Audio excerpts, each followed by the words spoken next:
Okay, so with C and F, there's a C and F backing track, and everything I said in the C A minor video works the same. So on a backing track, you just listen to it first. Listen to the shift of the chords, which is the contour, the rising and the falling. See if you can identify where these are. Find the pulse. Actually, find the pulse first. Then listen till you can feel the changes. There'll be notes on the WhatsApp to tell you what the count is and whatever. And then what you do is then, if it's going to be the same thing, if it's either going to be a 2 bar per change or 1 bar per change. So like I just did, it'll go like tick. So you see it, tick. It'll be like tick tock tock tock, tick tock tock tock, tick tock tock tock, tick tock tock tock, tick tock tick tock tock tock, tick tock tock tock, tick tock tock tock. And like I said before, that's tick tock tock tock, tick tock tock tock, tick. You can also count that as a 1 bar. Tock tock. I'll change it in a minute. Tick tock tock tock, tick tock tock. You can go tick tock. Oh no, it's a bit slow, isn't it? Tick tock. I know that's right. I break the flow, so it doesn't matter. I can't do it. But all that stuff I talked about anyway. The good thing about the loops is it's just a constant repetition. The same thing. It doesn't get your ear distracted. You can get used to it much quicker than you can a song, even if it's a simple 2-chord song. And it's just a way of, it's a lot easier to get the information you need to be able to play in time. And that's what the purpose is. I've showed you to play a C chord. Anybody can do that, but the thing I'm trying to get you to do is be able to process the song material with your ear, simple loops, and get out the other side playing along with it. Now, we also did a couple of songs. We did Wild Honey by Lou Reed and Metallica, and we did hang on, let's got to get rid of that, sorry, excuse me, and we did Feeling Alright by Traffic and a couple of other people. So what I'm going to do is just go over the idea now. So the difference between a song and a chord loop is, for instance, the verse is a very simple song anyway, but it's C to F. So Traffic starts with no intro. So essentially, I'll just do the verse for you, and if you'll be able to see the chord change, you can play along with it if you want to. So he goes, seems I got to have a change of scene. Every night I have the strangest dream, imprisoned by the way it could have been, left here on my own, or so it seems. I've got to leave before I start to scream, or someone locked the door and took the key. That's the verse. And then the chorus goes, I'm feeling alright,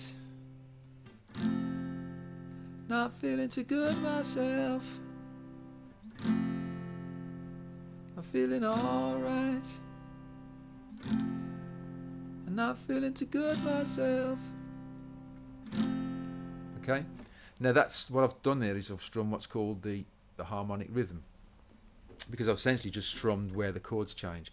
The thing is why I say you should do song read-throughs, and you've got the lyrics to these, is in the way I've laid it out, is the chord is positioned relative to the lyrics. So sometimes the chord is positioned above a word, sometimes it's positioned just before a word, and also the lines are lined up one after the other, so there's the same musical distance per line. So it's, if you count 1 bar, it's 1 bar. If you count 2, it's 2. If you count 4, it's 4, depending on how you've decided to count it.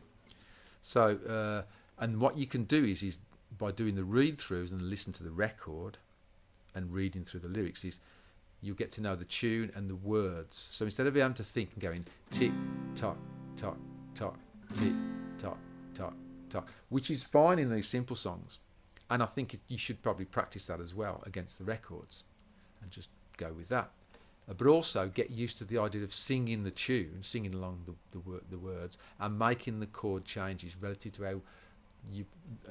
to what's called the pitch contour of the melody, which is essentially the rising and the falling of the melody and the starting and ending of the lines.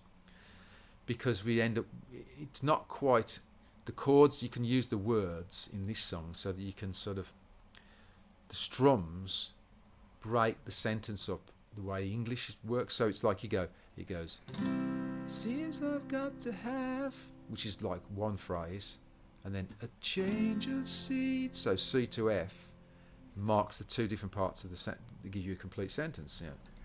Seems I've got to have change of scene. Two different ideas. Like, seems I've got to have, or what have you got to have? A change of scene. Oh, a change of scene. Okay, yeah, I understand that. And you've marked the two chords of separated, help you separate the two parts of the line. Because every night I have. So you can say, every night I have. Well, what do you have every night? Do you have a cup of cocoa? Do you have a sandwich before you go to bed? Do you have a cigarette? Not advisable if you smoke in bed. The strangest dream. Oh, it's the strangest dream. Okay. So you see the way the chords. If you sing the tune and get to know the tune, you haven't got to know all the words, but you're reading through the words anyway. You can actually strum on the right word, and if you can feel the tune right, all that work that you do having to count stuff, you can use the count then when you just hit a problem that you can't solve because you can't quite get the tune right. Imprisoned by the way. Imprisoned by the way of what? By the way you looked, imprisoned by the way you locked the door behind me. It could have been okay. See the C and the F sort of like a question and that. So the F solves the problem, answers the bit of the language that starts out with C, and then that's the whole song. Structurally that's all that the whole song does. And then in the chorus is feeling all right. It goes early. Not feeling too good myself. I'll leave that for you to work out. There's a slightly more complex relationship with the way the words flow. It's not as very metronomic as the verses.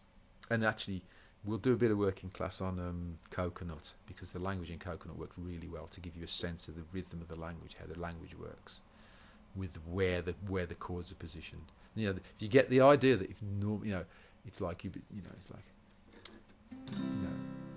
be almost like I've been playing now, if you're just using it as language, and I've bored you for an hour in the class, you go, well, I've been playing for an hour, and I think it's time to stop, so I'm going home. It's like, so there's three phrases, I've been playing for an hour, I think it's time to stop, I'm going home. And that'd be, I'm playing for an hour, I think it's time to stop, I'm going home.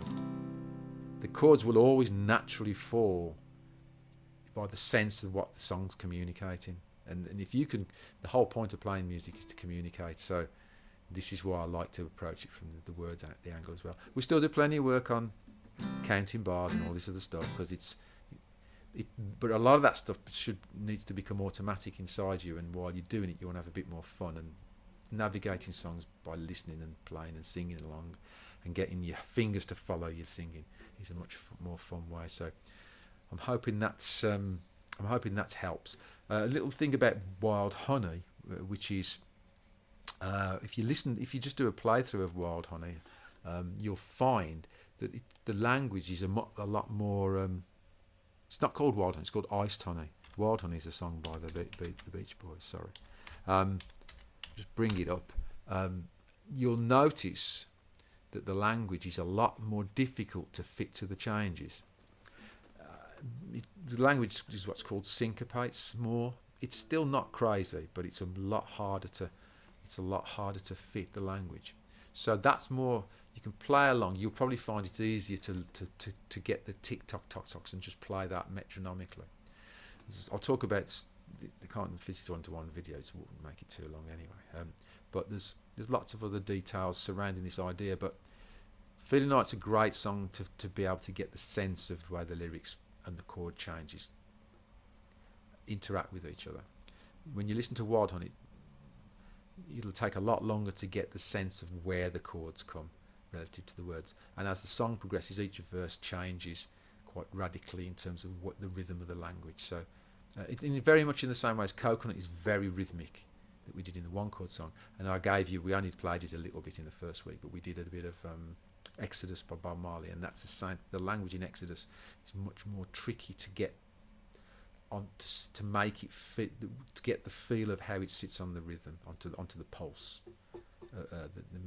what we call the pulse on the meter. If you want, remind me if anybody got any needs me to go over again what the pulse and the meter mean, because it's quite important. It's very, very simple. It's just the language sounds a bit weird. But anyway, you could have switched this video off 2 or 3 minutes ago, because I've just been talking now of stuff that's planting seeds for the future. But the earlier stuff, feeling all right. Hopefully that's give you some guidance about how to play along with it.